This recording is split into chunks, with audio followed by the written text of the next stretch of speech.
nice game. Conversation tame enough, then you presume enough of this lame stuff.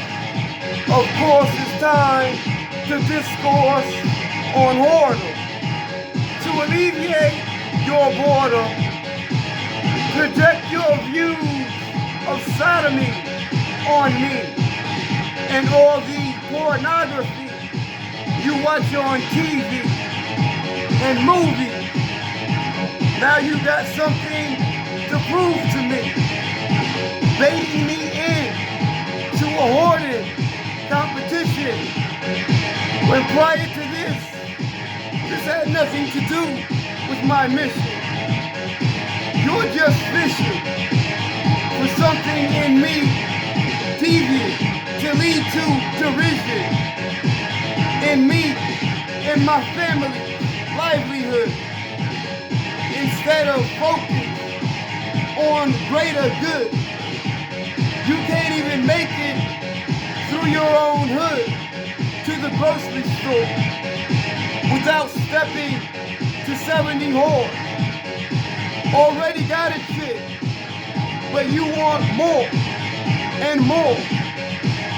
Thinking, what are they here for? But to defile. Your style is infantile. I'm a grown man. Throngs of women don't define who I am.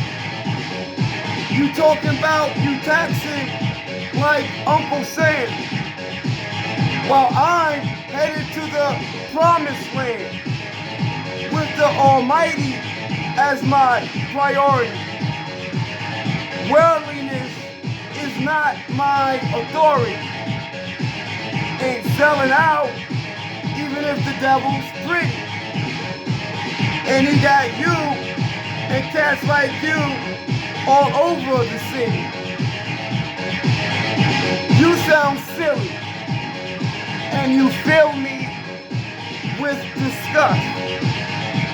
If you must know, because your mind, body, and spirit is in a place that's low and defiled with your infantile style.